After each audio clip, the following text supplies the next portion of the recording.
الحمد لله وكفى وسلام على عباده الذين اصطفى أما بعد فأعوذ بالله من الشيطان الرجيم بسم الله الرحمن الرحيم يا أيها الذين آمنوا كتب عليكم الصيام كما كتب على الذين من قبلكم لعلكم تتقون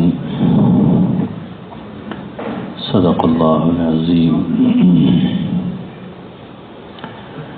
اللہ رب العزت ارشاد فرماتے ہیں یا ایھا الذین آمنوا، اے ایمان والو، اے مسلمانوں، کتب علیکم الصیام، روزے تم پر فرض کیے گئے، تمہارے ذمے لکھ دیے گئے، کما کتب علی الذین من قبلکم، جیسے کہ تم سے پہلے لوگوں کے اوپر روزے فرض کیے گئے تھے، لعلکم تتقون، تاکہ تم متقی بن جاؤ، پرہیزگار بن جاؤ، تمہارے اندر تقوی کی صفت آ جائے۔ یہ قرآن پاک کی ایک آیت مبارکہ ہے۔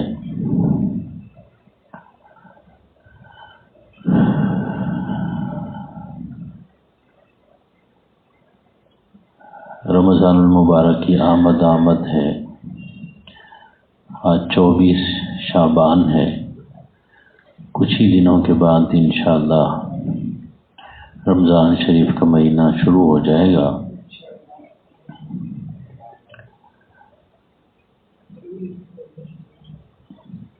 تو میں دو چیزوں کے حوالے سے بات کرنا چاہ رہا ہوں۔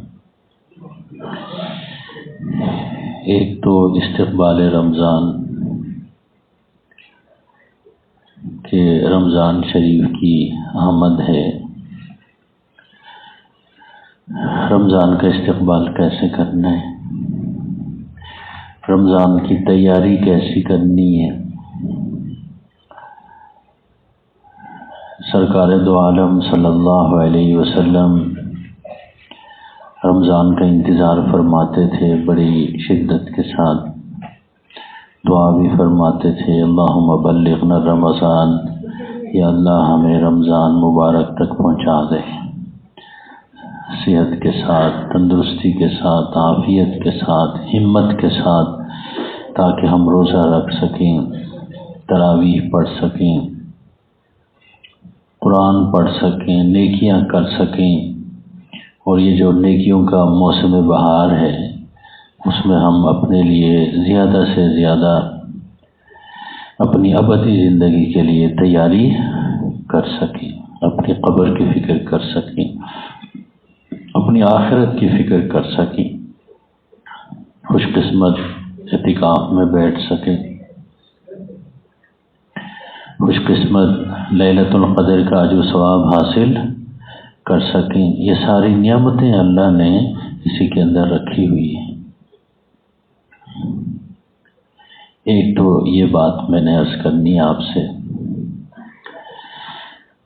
دوسری بات، کیونکہ جو وقت کے بھی تقاضے ہوتے ہیں فوری طور پر، ان کے بارے میں بھی ہم نے قرآن اور سنت سے رہنمائی لینی ہوتی ہے، اللہ کے رسول صلی اللہ علیہ وسلم سے ہدایات، تعلیمات لینی ہوتی ہیں، کیونکہ ہمارا مقصد صرف یہ کہ ہلا گلا تقریر کرنا، زندہ باد مرتباد، یہ تو مقصد ہے نہیں۔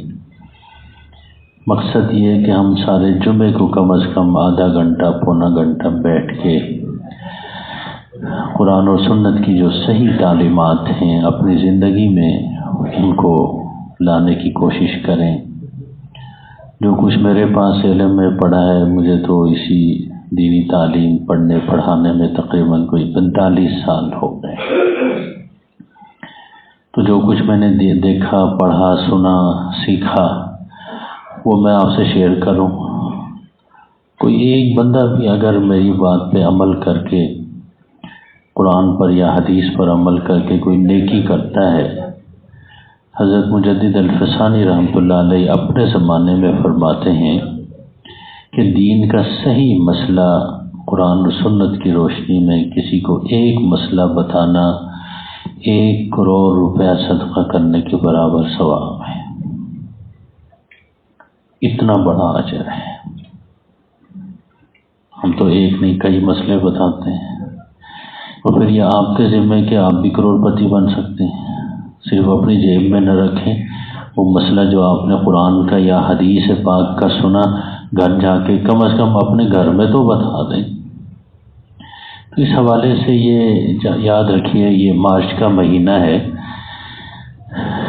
اس میں یہ نہیں کہ صرف عورت مارچ ہی ہے،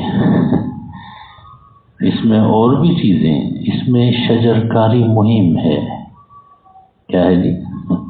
شجر کاری، درخت لگانا، پودے لگانا۔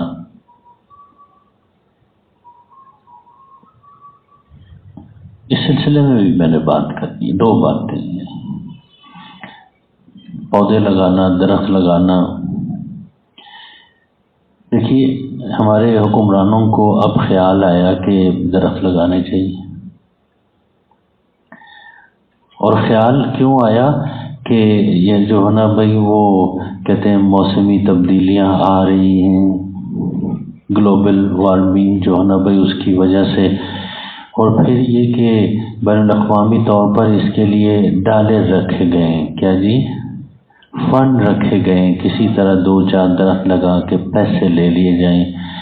اس لیے خیال یہ فارن وہ باہر کی سوچ ہے، حالانکہ سرکار دو عالم میں بتانا یہ چاہتا ہوں کہ اگر ہم اپنے دین کی طرف رجوع کریں گے، جو چیزیں آج ہمیں بتائی جا رہی ہیں 1400 سال پہلے سرکار دو عالم صلی اللہ علیہ وسلم بتا چکے۔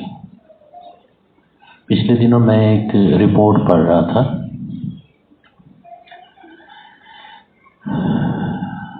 منہ کو صاف رکھنا، اس کے بارے میں تحقیق ہوئی ہے جی۔ منہ کو صاف رکھنا، کہتے ہیں کہ بھئی منہ کو صاف رکھنے سے دماغی بیماریاں کم ہوتی،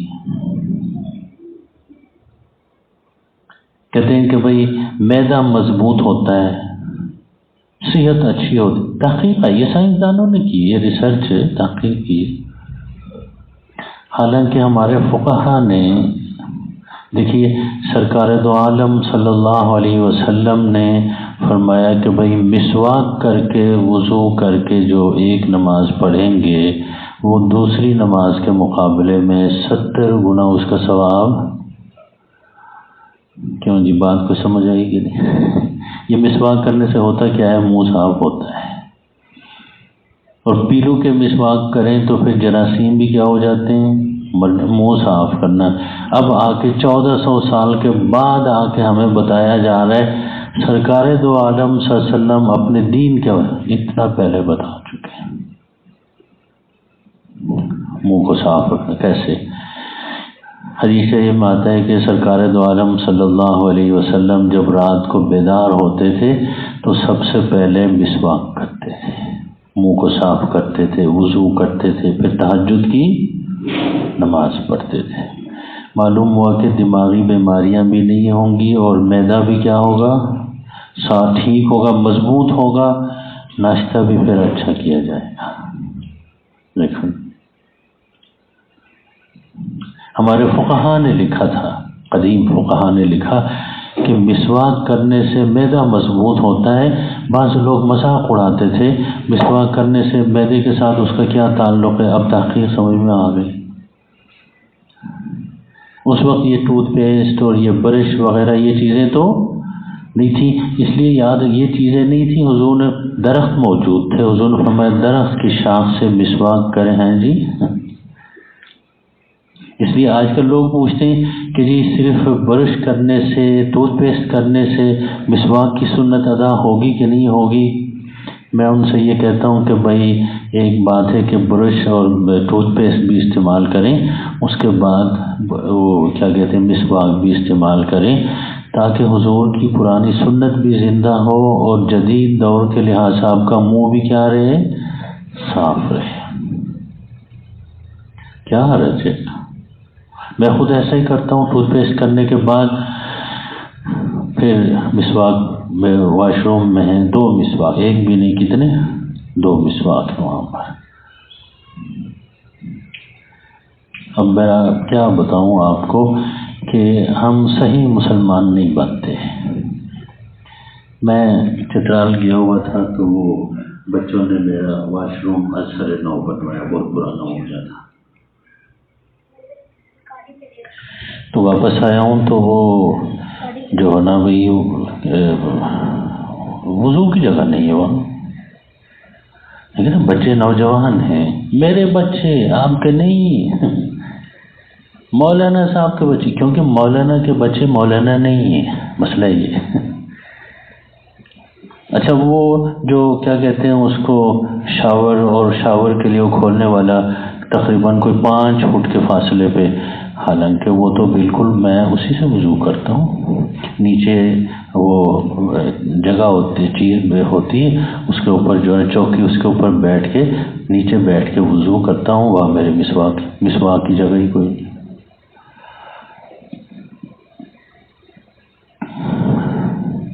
وہ اس کو پلمبر کو بلایا، یہ کیا کیا تم نے؟ اب اتنی اونچائی سے جو نا پانی کو چھوڑیں گے، چھینٹیں پڑتی ہیں، وضو بھی نہیں ہو سکتا۔ کہنے لگے کہ یہ سیٹ ہی ایسا بنا ہوا ہے، اس کا انداز ہی ایسا، بنانے والے نے ڈیزائن ایسا کیا، اتنے اونچائی پہ رکھیں گے، پھر وہ شاور لیں گے۔ میں نے کہا میں تو شاور سے نہاتا ہی نہیں، یہ تو بالٹی میں پانی ڈال کے، ہاں جی، پہلے دائیں کندھے پہ سنت طریقہ، پھر بائیں کندھے پہ پانی ڈال دیا، پھر میں تو لوٹے والا آدمی ہوں۔ میں نے کہا مسواک کی جگہ نہیں ہے اور ادھر بیٹھنے کی جگہ نہیں۔ مجھے کہنے لگے فلاں بزرگ، جامع شفیع کے یہ بزرگ کا ذکر کیا، وہ اس سے بیسن سے وضو کرتے ہیں، کھڑے ہو کے بیسن میں۔ میں نے کہا غلط کرتے ہیں، سنت طریقہ تو بیٹھ کے وضو کریں، کھڑے ہو کے تو نہیں۔ پھر میں اس بزرگ کے پاس چلا گیا، میں نے کہا جی آپ کھڑے ہو کے وضو کرتے؟ کہتے ہاں جی میں کھڑے ہو کے وضو کرتا ہوں، اس لیے کہ میرے کمر میں تکلیف ہے، بیٹھ نہیں سکتا۔ اب دیکھیں غلط فہمیاں کیسے پھیل رہی۔ ہم جو کہتے ہیں نا کہ بھائی عالم دین مولانا ہونا سب کے ذمہ نہیں ہے، صحیح مسلمان ہونا تو، اب وہ پلمبر کو بھی صحیح مسلمان ہونا چاہیے، اس کو پتہ ہونا چاہیے کہ بیٹھ کے سنت کے مطابق وضو کرنا، مسواک کی جگہ ہونی چاہیے۔ میں کہیں جاتا ہوں نماز نہیں پڑھاتا، صرف آپ کو یہ جمعے کی نماز پڑھاتا ہوں بس، جہاں کی میرے شاگرد ہوتے ہیں۔ جامع شفیع میں بھی وہ کوئی امام نہ ہو تو وہ کہتے میں نماز نہیں پڑھاتا، کیونکہ میں نے مسواک کے بغیر ہی وضو کیا ہوتا ہے۔ اب دیکھیں امام کو کتنا ہونا، کیسا ہونا چاہیے۔ جمعے والے دن میں اہتمام کے ساتھ مسواک کر کے آتا ہوں، تاکہ امام کی نماز 70 گنا زیادہ ثواب ہوگا، تو مقتدیوں کی نماز کو بھی براہ راست۔ اس لیے امام بننا کوئی آسان کام نہیں ہے، اس لیے میں نہیں امام بنتا۔ اور پھر الامام ضامن، جو امام ہوتا ہے وہ سارے مقتدیوں کی نماز کا ضامن ہوتا ہے۔ اب اتنے مقتدیوں جمعے میں ضمانت دے دیتا ہوں، یہ ضمانت بھی بہت، ورنہ پولیس کا حملہ ہوتا ہے، ضمانت قبل از گرفتاری، ہاں جی۔ لیکن چونکہ یہ چیزیں آج ہمیں نظر نہیں آ رہی، کل پوچھا جائے گا قیامت کے دن، حقیقت یہی ہے۔ ان کا خیال رکھنا بڑا ضروری ہے۔ اس لیے امام بننا، اس لیے کہا یہ گیا کہ جو امام ہے اس کا درجہ، اس کا مقام، اس کی شکل و صورت، اس کا لباس سب مقتدیوں سے بہتر ہونا چاہیے۔ لباس کے لحاظ سے بہترین ہو بھائی، شکل و صورت کے لحاظ سے بھی بہترین ہو بھائی، علم کے لحاظ سے تو بہترین ہو ہی، تجوید قرات کے لحاظ سے بہترین ہو۔ بہرحال یہ تو ایک لمبی بحث ہے، گزارش یہ کرنا چاہتا ہوں کہ بھائی شجر کاری مہم، درخت لگانا، اب لوگوں کو سمجھ آ گیا، لیکن پھر بھی نہیں سمجھ آیا۔ درخت لگائیں، کیسے درخت لگاتے ہیں؟ یہ نہر کے کنارے میں سیر کرتا ہوں، وہ بڑے بڑے برگد کے درخت ہیں، فلاں ان کے نیچے درخت لگا رہے ہیں۔ بھائی خالی جگہ پڑی ہوئی ہے. وہ میں ایک رپورٹ پڑھ رہا تھا تو اس میں جب یہ M2 موٹر وے جب یہ سڑک بنی تو میاں نواز شریف صاحب تھے اس وقت وزیر اعظم تھے، ان کو بریفنگ دی گئی. ایک سیکرٹری صاحب تھے، انہوں نے ان کو بریفنگ دی کہ موٹر وے کے اس طرف بیچ میں اتنی جگہ خالی ہے، یہاں سے اسلام آباد تقریباً 35,000 مجھے جیسے یاد پڑتا ہے ایکڑ زمین ہے. کتنی؟ 35,000 ایکڑ زمین. اس میں درخت لگائے جائیں، اور درخت بھی اس نے مشورہ دیا تھا پھلدار درخت لیے گئے. لاہور سے باہر نکل کے علاقے کے لیے یہاں سے لیچی کے درخت لگائے جائیں. ہاں جی، آکسیجن تو آکسیجن، لیچی بھی مل جائے. اس کے بعد سرگودا کے ایریا میں داخل ہو جائیں، کینو کے لگائے جائیں اور مالٹے کے لگائے جائیں. وہاں سے آگے جائیں کلر کہار کی طرف، وہاں زیتون کے درخت لگائے جائیں. پورا ایک اب تو یہ M1 بھی، پھر آگے ملتان تک، اب کراچی تک، اب 35,000 نہیں، اب تو لاکھوں ایکڑ زمین ہے. وہ نواز شریف صاحب کو بات بڑی پسند آ گئی. تعمیری سوچ کے آدمی، جیسے آج کل ان کو وہ کیا جاتا ہے اتنے بھی برے نہیں ہیں. ایسا وہ کیا جاتا ہے جیسے کوئی ان کے علاوہ کوئی کافر ہی کوئی نہیں. ہمارے لیڈر جو نا سارے کوتاہیاں کس کے اندر نہیں ہیں؟ میرے اندر بھی، آپ کے اندر بھی ہیں. لیڈر کہاں سے آتے ہیں؟ ہم میں سے نکل کے آتے ہیں. اعمالکم اعمالکم، ہر ایک کے اندر خامیاں بھی ہیں، خوبیاں بھی ہیں. ہماری دعا یہی ہوتی ہے کہ اللہ کوئی کیا مطلب امام جو قیادت کر رہا ہے وہ مقتدیوں میں سب سے کیا ہونا چاہیے؟ بہتر ہونا چاہیے. تو وزیر اعظم جو قیادت کر رہا ہے وہ بھی سارے مقتدیوں سے بہتر ہونا چاہیے. ورنہ اچھے آدمی تھے، ہاں پیسے کو بہت پسند کرتے ہیں. یہ ہے یہ خرابی ہے. پیسہ بہت اچھا لگتا ہے، ہمیں بھی لگتا ہے، کس کو نہیں لگتا، لیکن کوئی زیادہ ہی لگتا ہے ان کو. اب توشہ خانے نے تو بڑے راز فاش کر دیے. کوئی ٹوپی لے کے بھاگ گیا، کوئی گھڑی لے کے بھاگ گیا، سمجھا یہ جا رہا تھا کسی وہ ایک نے کیا، پتہ چلا کہ کسی نے بھی معاف نہیں کیا. اور میں بڑا خوش ہو رہا ہوں کسی مولوی کا نام نہیں آیا الحمدللہ، ورنہ ہمارے لیے یہاں بیٹھنا مشکل ہوتا. اب کوئی مولوی، ایک آدھ مولوی وہاں سے کوئی چیز پگڑی اٹھا کے لے جاتا ہے نا، پھر سارے میرے سے جمعے کے بعد مل کے جی مولانا صاحب پگڑی کدھر ہے. الحمدللہ کسی مولوی صاحب کا نام ابھی تک نہیں آیا. اللہ کرے کہ نہ ہی آئے، کیونکہ یہ مذہبی قیادت کو بھی پاک صاف دوسروں سے بہتر ہونا چاہیے. اچھا، وہ سیکرٹری صاحب نے مشورہ دیا یہ باغ لگائے جائیں. نواز شریف نے کہا بہت اچھی بات ہے. اس کے جو ہے نا بریفنگ میں انہوں نے کہا کہ اس کا پروپوزل بنا کر دے دیں. بدقسمتی کیا ہے؟ بدقسمتی یہ ہے کہ چیف سیکرٹری صاحب بیٹھے ہوئے تھے. وہ چیف سیکرٹری صاحب کو اپنی کرسی ہلتی ہوئی نظر آئی کہ اگر میاں صاحب اس کی طرف متوجہ ہو گئے کہیں میری کرسی، اس سیکرٹری صاحب کو اتنا دور پھینک دیا گیا کہ سارے جو نا جتنے دیر نواز شریف صاحب وزیر اعظم رہے، رپورٹ میں لکھا ہے کہ کبھی اس کی ملاقات کی نوبت ہی نہیں آئی. وہ جنوبی پنجاب کے کسی کونے میں ان کو ڈال دیا گیا.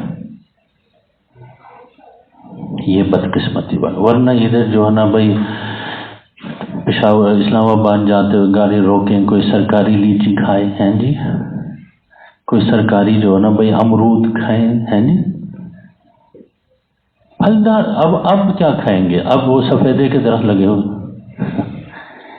آتے ہوئے میں نے دیکھا اس مرتبہ وہ گھاس اگی ہوئی ہے اتنی خوبصورت، آگ لگا رہے ہیں اس کو.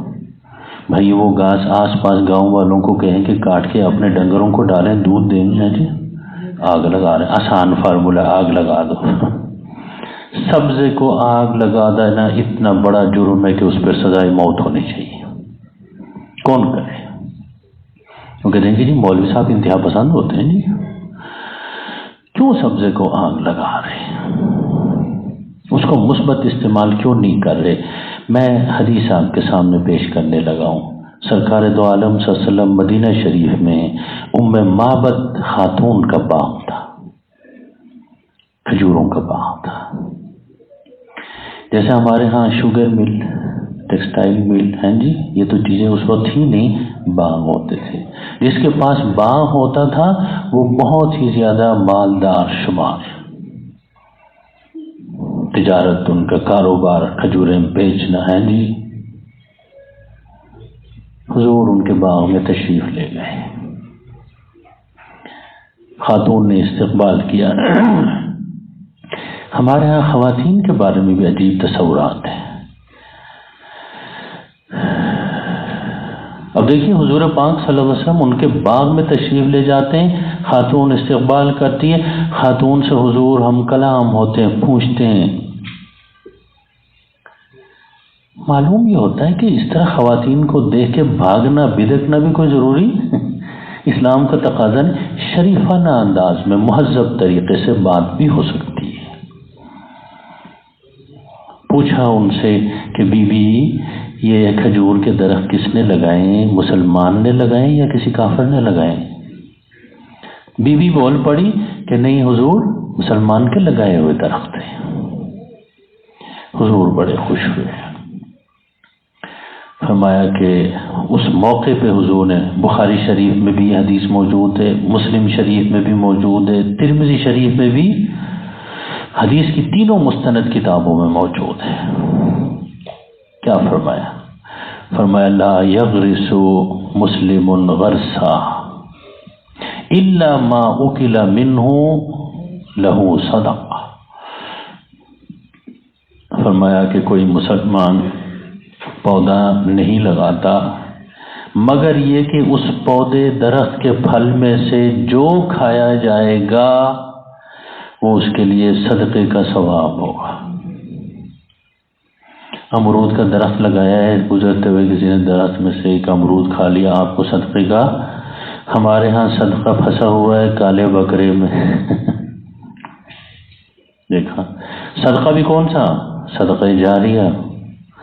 اور پھر ہمارے فقہا نے بڑی زبردست بات لکھی، فرمایا کہ لگانے والا اگر نیت نہ بھی کرے تب بھی کیا ہوگا؟ ثواب لکھا جائے گا. یہ شاید ہماری فقہ کا واحد مسئلہ ہے کہ جہاں نیت نہ کرنے کے باوجود ثواب ملتا ہے، ورنہ نماز کی نیت نہیں کریں گے تو ثواب نہیں ملے گا، روزے کی نیت نہیں کریں گے تو پھر صرف جو ہے نا بھائی بھوکا رہنا ہوگا، بھوک ہڑتال، ثواب. لیکن یہاں نیت نہ بھی کریں ثواب مل جائے گا، کیونکہ خیر کا سبب بن گیا. یہ کیا بن گیا؟ اور خیر ہو جائے نیت نہ بھی ہو تو خیر تو خیر و برکت تو ہو گئی نا، تو ثواب مل جائے گا، اجر مل جائے گا. فرمایا ما اکل منہ لہ صدقہ. پھر فرمایا کہ ما سرق منہ لہ صدقہ. اگر اس میں کے اس درخت کے پھل میں سے کوئی چوری کر کے کھاتا ہے، کہتے ہیں بھائی پودا لگانے، درخت لگانے والے کو اس کا کیا ملے گا؟ صدقے کا ثواب ملے گا، چوری کر کے کھائے. وما اکل السبع لہ صدقہ. اگر اس درخت کے پھل میں سے کوئی درندہ جانور کھاتا ہے تب بھی اس کو کیا ملے گا؟ وما اکلت الطیر منہ لہ صدقہ. فرمایا اگر کوئی پرندہ اڑتے ہوئے وہاں آ کے کوئی ناشتہ کر لے، وہ پھل کھا لے، لہ صدقہ. بندہ اپنے کمرے میں لیٹا ہوا ہے، صدقہ ہو رہا ہے. اور فرمایا کہ ولا يرزقه احد الا له صدقہ. اس کے پھل میں جو بھی کمی کرے گا، کھائے گا پیے گا، جو کرے گا، کہتے ہیں بھائی پودا لگانے والے کو کیا ملے گا؟ صدقے کا. دیکھا صدقے کا کتنا، اور وہ بھی صدقہ جاریہ.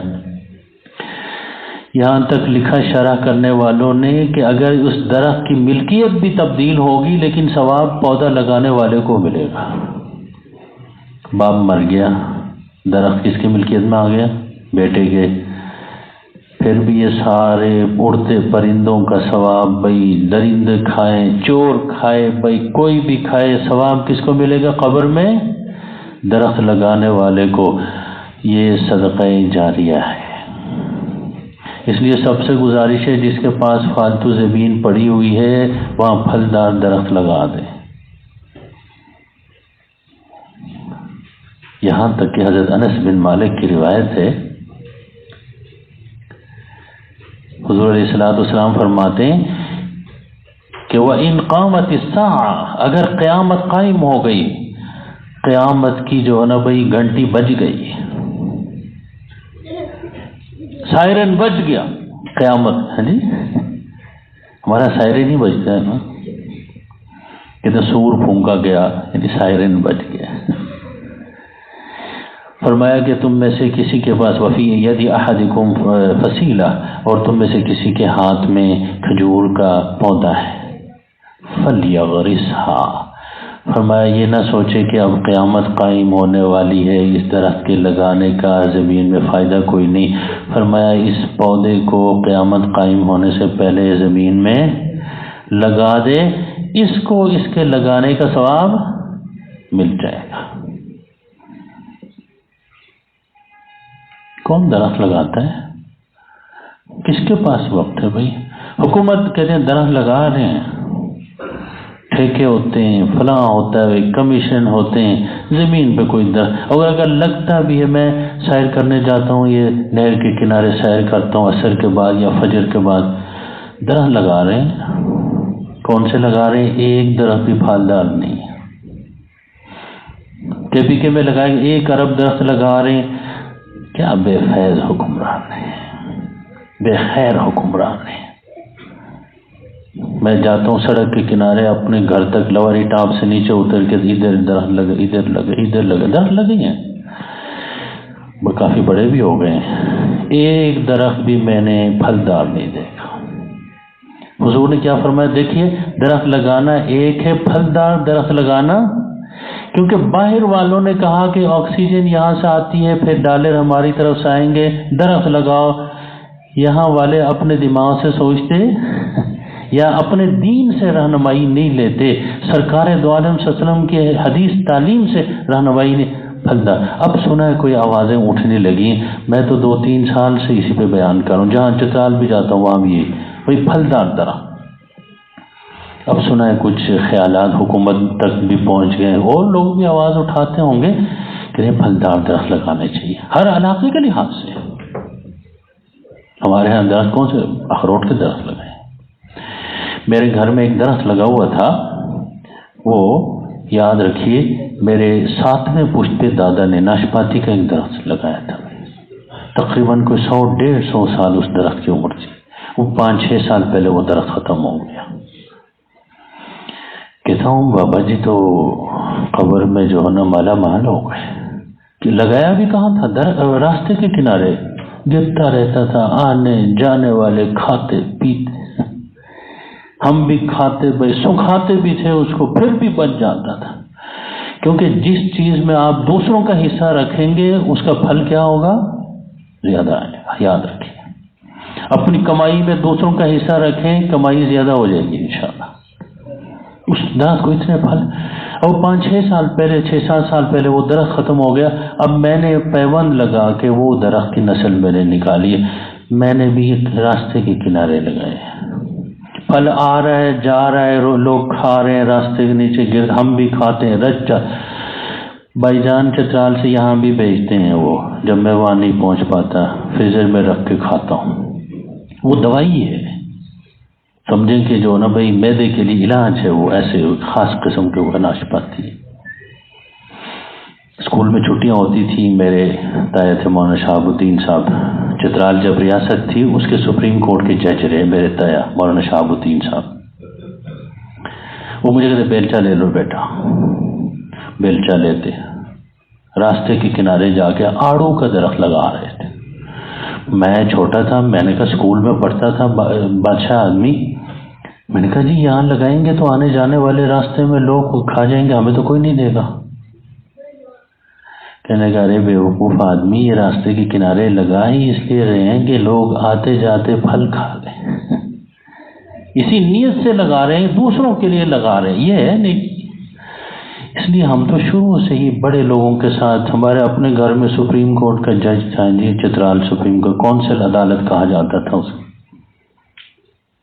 اس لیے کسی بزرگ نے کہا کہ بھئی بڑے لوگوں کے پاس آپ 1 منٹ بھی بیٹھیں گے تو ایک دم بڑے ہو جائیں گے، آپ کے خیالات کیا ہو جائیں گے؟ بڑے ہو جائے، آپ کی سوچ بڑی ہو جائے گی۔ میں اس وقت سے درخت لگا رہا ہوں، کئی درخت لگائے، اخروٹ کے لگائے، بھائی اب اتنا پھل آ رہا ہے، میں بیچ کے پیسے لیتا ہوں، لوگ کھا کے مزے کرتے ہیں۔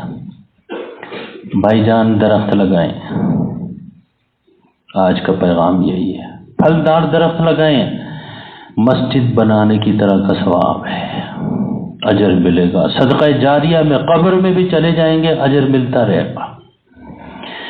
دوسری بات میں نے کرنی تھی استقبال رمضان کے حوالے سے، حضور صلی اللہ علیہ وسلم کی احادیث پہ نظر رکھیں، 3 چیزیں ایسی آپ کو ملیں گی۔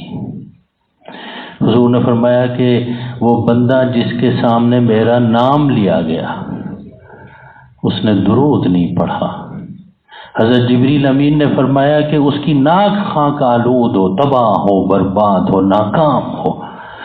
حضور صلی اللہ علیہ وسلم نے فرمایا آمین، بدعا جبریل امین کی طرف سے، آمین حضور کی طرف سے۔ قبولیت میں کوئی شک ہے؟ اس لیے سرکار دو عالم صلی اللہ علیہ وسلم کا نام محمد صلی اللہ علیہ وسلم، جب بھی نام آئے صلی اللہ علیہ وسلم، مکمل درود ہے۔ دوسرا فرمایا کہ والدین کسی کے بڑھاپے کی حالت میں، والدین بڑھاپے کی حالت میں کسی کے پاس پہنچ جائیں، وہ ان والدین کی خدمت کر کے جبریل امین فرماتے ہیں جنت نہ کما سکا، فرمایا کہ اس کی ناک بھی خاک آلود ہو، برباد ہو جائے، تباہ ہو جائے، خسارے میں گھاٹے کا سودا کرنے والا ہے۔ حضور نے فرمایا آمین۔ آمین کا مطلب کہ یا اللہ بالکل یہ ٹھیک فرما رہے ہیں، قبول فرما ان کی بد دعا، حضور آمین۔ اس لیے نوجوانوں اللہ گلہ کرتے رہو، لیکن والدین کی عزت بھی کرو، والدین کی خدمت بھی کرو، والدین کی جو ہے نا یاد رکھیے، اور ان کے سامنے یاد رکھیے ان کو وقت بھی دو۔